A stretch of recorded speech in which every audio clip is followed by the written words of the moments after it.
we certainly lag behind those mature markets in terms of the development. So not that long ago in our markets, independent work would have been seen as relatively low value, transactional, gig type work, short contract durations, lower value. What we have seen in the mature markets is that this has developed up into the professional segment. And that's where we are now. So it's definitely moved into that space and continues to do so. But I think it's fair to say that we're now fairly entrenched that independent talent and professional independent talent is here to stay and only growing.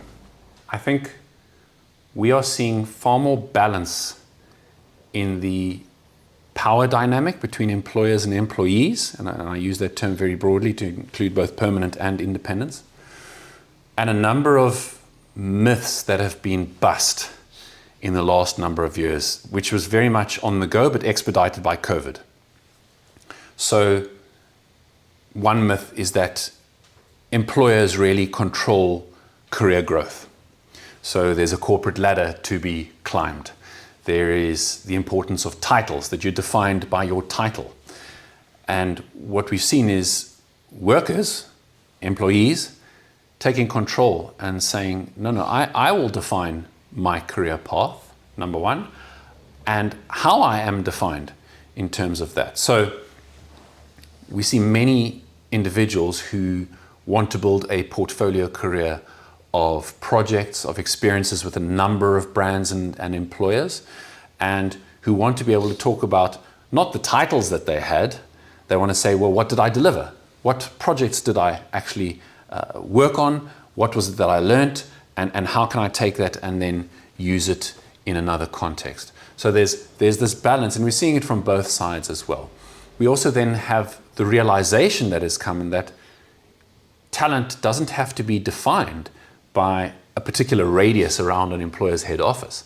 Talent is global, and you can access it remotely or on a hybrid basis from further away.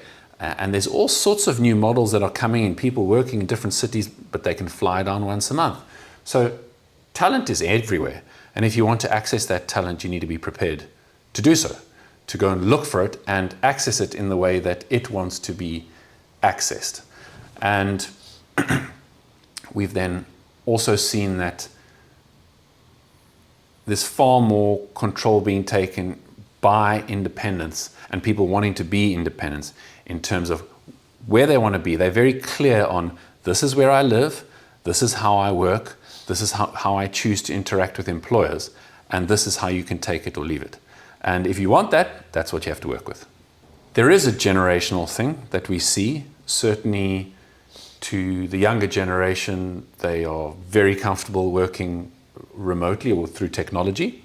And so we see technology playing a far greater role, not only in terms of how they work with employers and the tools that they use, but in fact, how they find these opportunities, how they find these projects. That's why there's a business like Outsized, where we're using technology to match the independence on one side with the employers on the other side. I think what we have seen is that often hiring managers are turning to independent talent as a last resort. But once they've seen the success that they can have on that side, it becomes part of their strategy to find talent. So we know that hiring cycles can be long. We know that means you're often sitting without the talent, so the work is not getting done, and that we know that your deliverables as a department or as a manager are not going to go away. So your ability to deliver is a problem if you don't fill that.